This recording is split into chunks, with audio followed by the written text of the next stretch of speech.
Hello everyone, I am Ram. और आज मैं ही नहीं बल्कि पूरा देश दुख और शोक की लहर से गुजर रहा है। मैं बात कर रहा हूँ 10/11/2025 यानी अम, दिल्ली बम ब्लास्ट आतंकी हमले की, जहां पर अभी से 12 से 13 लोग मारे जाने की पुष्टि हो चुकी है। Very critical situation, burn injury patients जो वहाँ पर 30 से 40 नंबर बता रहे हैं, और ईश्वर न करे डेथ का नंबर और बढ़े।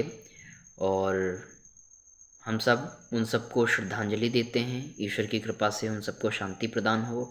और जिस तरीके से ये घटना और ये आतंकी हमला हुआ है, पूरे देश को झकझोर कर रख दिया, और पूरे देश को ये सोचने पे मजबूर कर दिया है कि क्या हम अपने देश में अपनी सड़कों पर सुरक्षित हैं?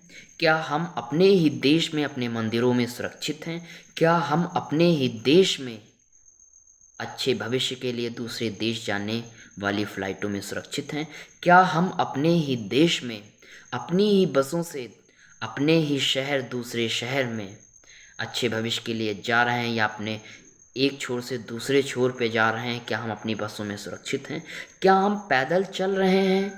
तो इसकी क्या गारंटी है कि कोई दारू पीकर डंपर लेकर कुचलता हुआ सड़कों पर चला जाए और 20 से 25 चौकियां निकल जाएं 5 किलोमीटर के अंडर में, और पुलिस और पूरा हमारा लीगल इंटरनल सिक्योरिटी जोन कुछ ना कर सके?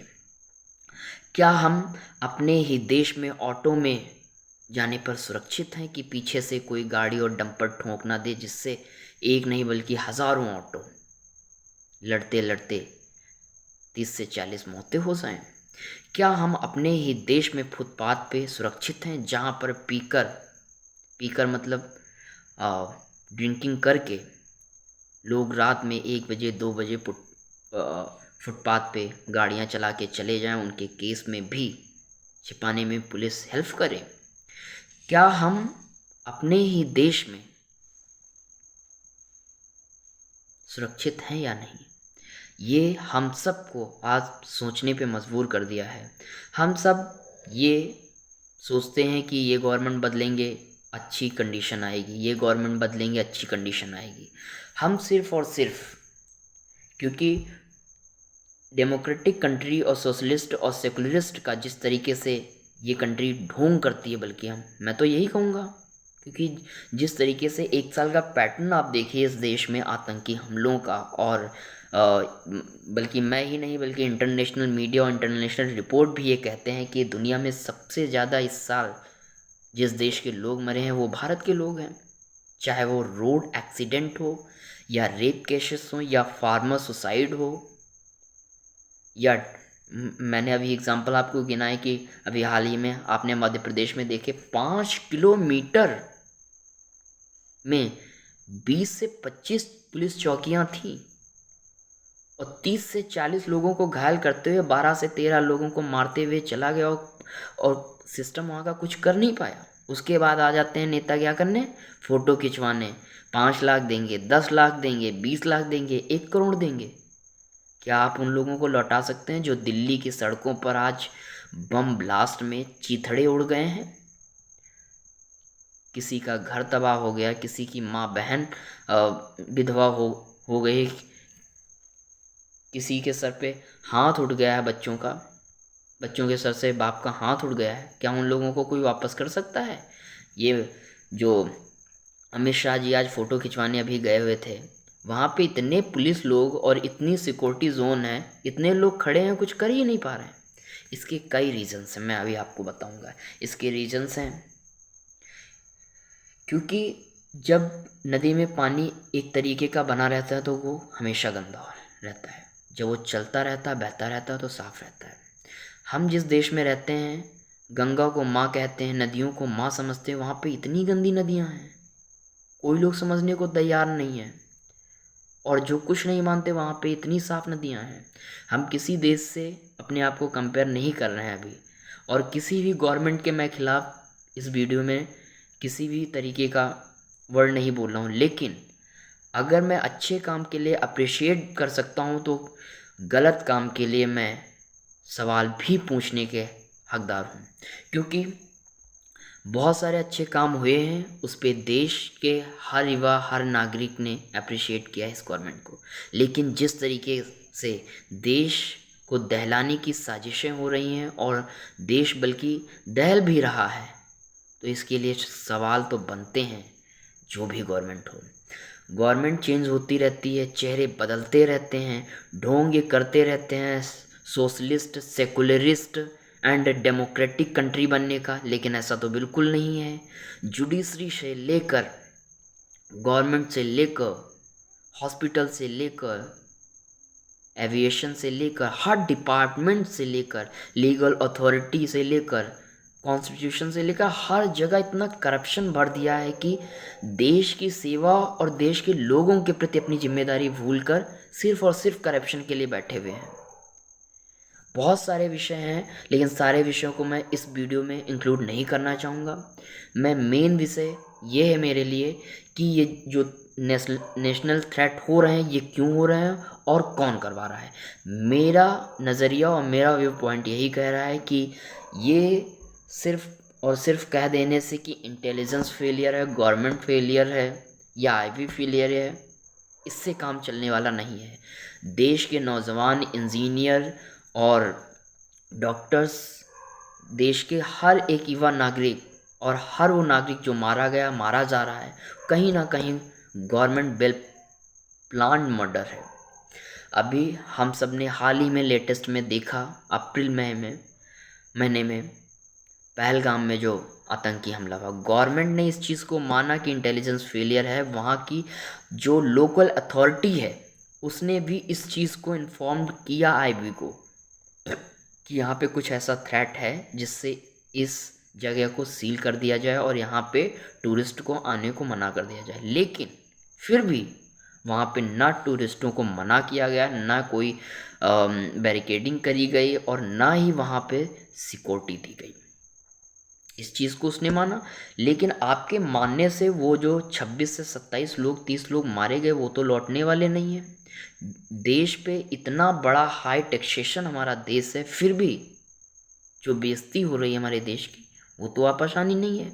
आप अपनी राजनीति चमका रहे हो और राजनीति आप चमकाइए, कोई बात नहीं है, लेकिन इस तरीके की आप राजनीति करेंगे, चाहे पक्ष हो या विपक्ष हो, कि देश के नागरिकों की जान लेकर आप राजनीति चमकाएंगे। फिर आप सिंदूर करते हैं, सिंदूर में भी जो हुआ उससे भी काफ़ी लोगों को ये सवाल बनता है जिसके आपने जवाब नहीं दिए। बिल्कुल सवाल बनता है। ट्रम्प बार बार ओपनली बोल रहा है, आप क्यों नहीं बोल सकते? किस विषय को लेकर आप नहीं बोल पा रहे हो? हम बिल्कुल इस चीज़ को मानते हैं, हमारा देश, हमारी संस्कृति इस चीज़ को बिल्कुल मानती है कि संयम से आप काम करिए तो बिल्कुल कहीं ना कहीं आपको सफलता मिलेगी। लेकिन इतना संयम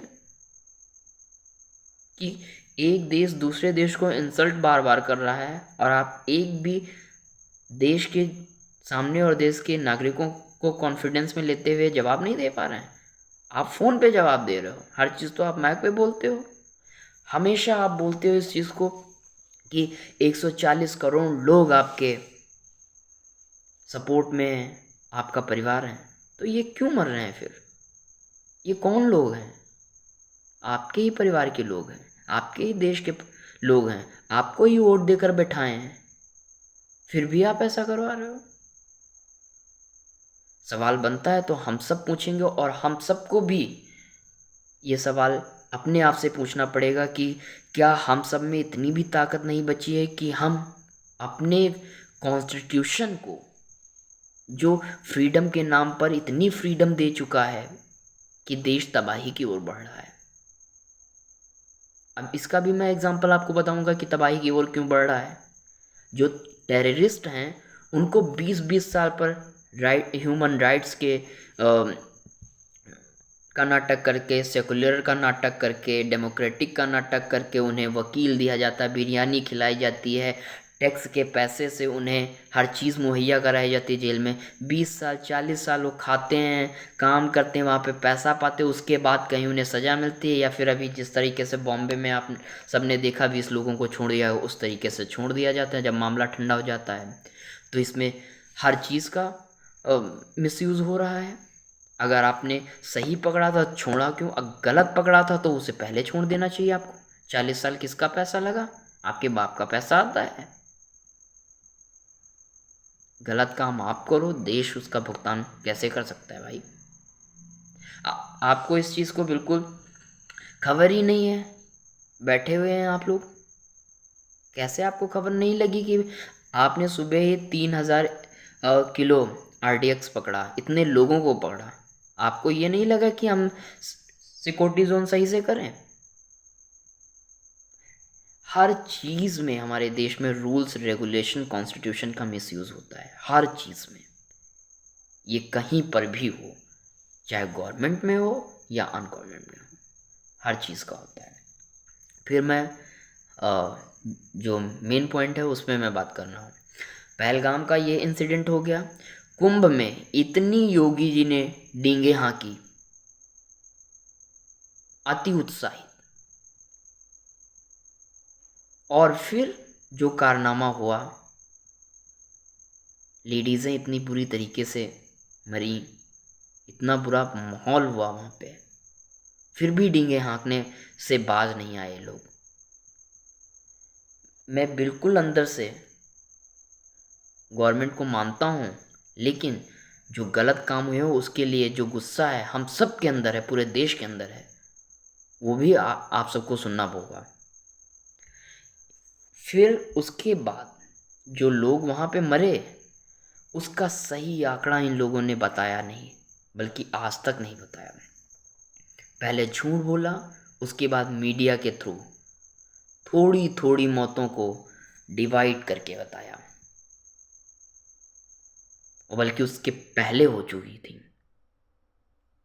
डिवाइड करके बताया, वो भी सही आंकड़े नहीं दिए।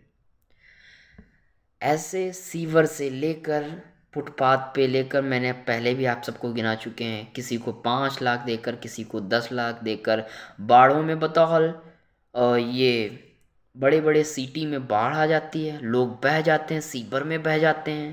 हालांकि ये तो नहीं कह सकते कि गवर्नमेंट की ही गलती रहती है, बहुत सारे लोग दारू पी के बह जाते हैं, चलो वो तो कोई बात नहीं है। लेकिन रास्ता चलते अभी लखनऊ में एक केस आया था कि बच्चा बॉल खेल रहा था और ट्रांसफार्मर में बॉल लेने गया, झुलस गया, मर गया।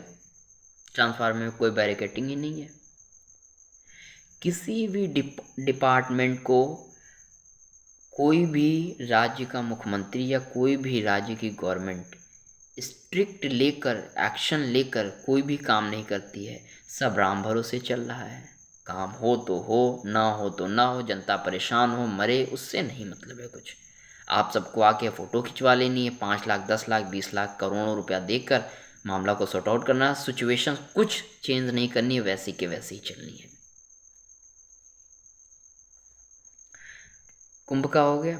फिर उसके बाद सिंदूर इन्होंने पहलगाम का जो किया था उसका, सिंदूर के बाद ये इतनी बड़ी फ्लाइट हमारे देश से किसी दूसरे देश में जा रही, इतने लोग जा रहे हैं जिन्होंने सिर्फ टिकट की 1.5 से 2 लाख रुपया पे करा है। वो इसलिए पे कर रहे हैं कि आप अच्छे से अपना काम ना करें, इसलिए तो पे नहीं कर रहे हैं। वो तो भरोसे पे कर रहे हैं ना, 1.5 से 2 लाख रुपया, कि हम यहाँ से सही से बैठेंगे, सही से अपने घर उतरेंगे। उसकी जिम्मेदारी कौन लेगा? 1 करोड़ देने से आपने उनको खरीद लिया, उसकी सही जांच भी नहीं हो रही है, कोई रिपोर्ट भी नहीं आ रही है। बोइंग से आप लोगों ने पैसे ले लिए, मामले को देखना यही निकलेगा कि किसी न किसी इंटरनल थ्रेट की वजह से हो गया, कोई एक्सटर्नल थ्रेट नहीं है, बल्कि उसमें पूरा का पूरा एक्सटर्नल थ्रेट है। और इसमें गवर्नमेंट को पता था कि प्लेन गिरने वाला, फिर भी रोक नहीं पाई।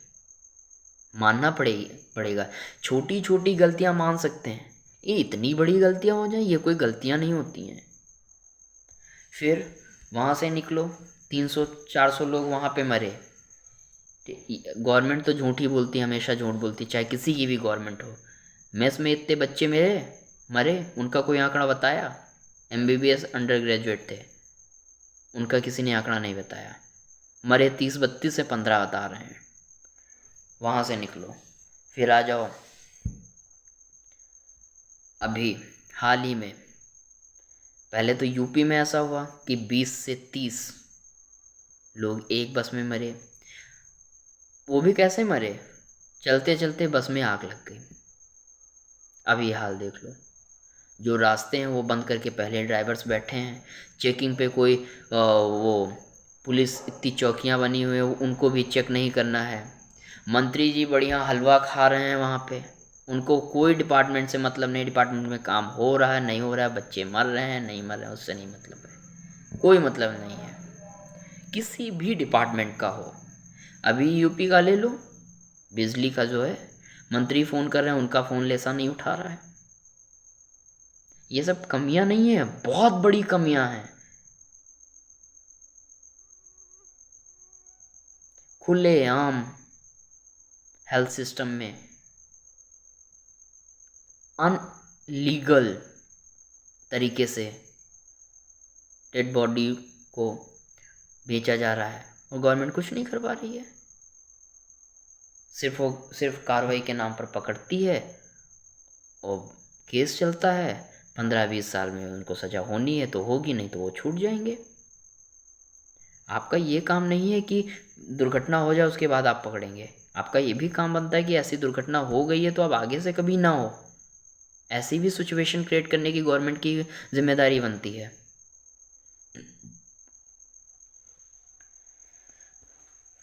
फिर वहाँ से हो गया, आंध्रा में भी बस में आग लगी, 20 से 22 लोग वहाँ पे मारे गए।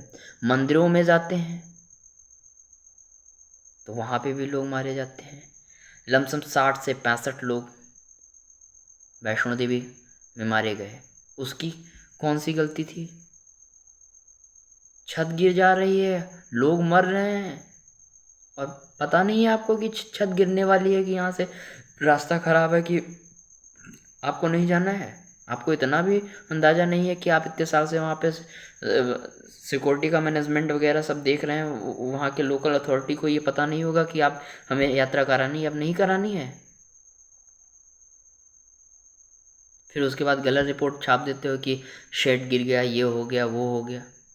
अरे अपनी लापरवाही मानिए ना भाई। वहाँ से निकलिए तिरुपति बालाजी में इसी साल का रिकॉर्ड है कि 800 करोड़ पूरे देश के मंदिरों से अलग अलग गवर्नमेंटों ने कमाया है, लिया है। वो पैसा कहाँ गया? कोई रिकॉर्ड नहीं है मंदिरों का, कोई हिसाब नहीं देना है। चाहे चर्च में ख़त्म करो, चाहे मस्जिदों में ख़त्म करो, चाहे कम्युनलिज्म में ख़त्म करो, सेकुलर सिर्फ और सिर्फ देश के हिंदुओं को दिखानी है सेकुलरिटी, और कहीं पे सेकुलरिटी नहीं बनती है, सिर्फ और सिर्फ देश के लोगों पे बनती है बस। मंदिरों में भी सुरक्षित नहीं है भाई। इतना पैसा किया क्या? आप मंदिरों को एक्सपेंड करिए। जब आपको पता है पॉपुलेशन हमारी ज़्यादा है, भीड़ हमारी ज़्यादा है, उस तरीके से जब बड़ी पॉपुलेशन है बड़ा सिस्टम रखिए। फिर जब आपको पता है कि 1000 बंदा जाएगा इसके अंदर, दर्शन कर सकता है आराम से, आप 1000 को करिए। बहुत सारे ऑप्शन है, आप काम तो करना चाहिए। जब ट्रेन का इंजन सही होगा तो ट्रेन सही डायरेक्शन में चलेगी, और ट्रेन का इंजन सही है लेकिन कहीं ना कहीं उसमें से फ्यूल कम हो जा रहा है, बात ये फंस रही है। फिर वहाँ से आइए, अब आ जाइए बड़ी बड़ी सिटियों में। नाले नालियाँ भरे रहते हैं हमेशा, बारिश आती है वो उनके ऊपर ठीकरा फोड़ेंगे, वो उनके ऊपर ठीकरा फोड़ेंगे, हजारों मकान गिरेंगे, हजारों आदमी मरेंगे। क्या तुम्हें पहले से ही अंदाज़ा नहीं है कि ये 100 साल पुराना मकान है, तो इसका कुछ लीगल अथॉरिटी करके इसको हम रिकंस्ट्रक्शन करें या फिर इसको यहाँ से डिमोलिश करें?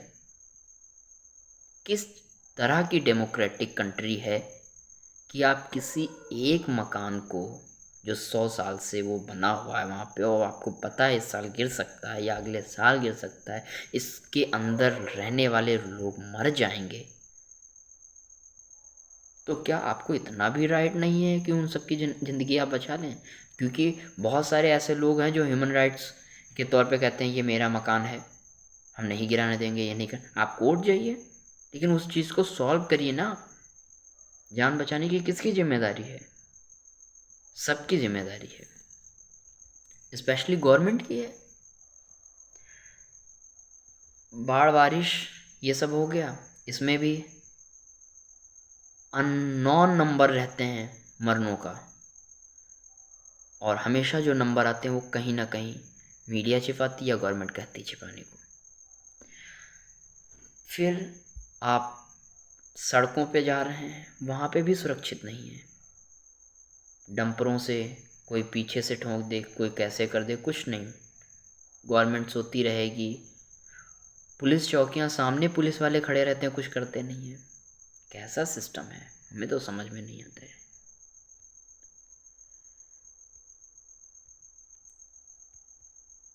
हम सबको ये सोचने का विषय है कि जुडिशरी से लेकर, कॉन्स्टिट्यूशन से लेकर और अपनी गवर्नमेंट से लेकर सबको कहीं ना कहीं एक बेहतर माहौल में लाने की आवश्यकता है। हम सबको ये सोचना पड़ेगा कि हमें करप्ट नेता और करप्ट गवर्नमेंट नहीं चाहिए।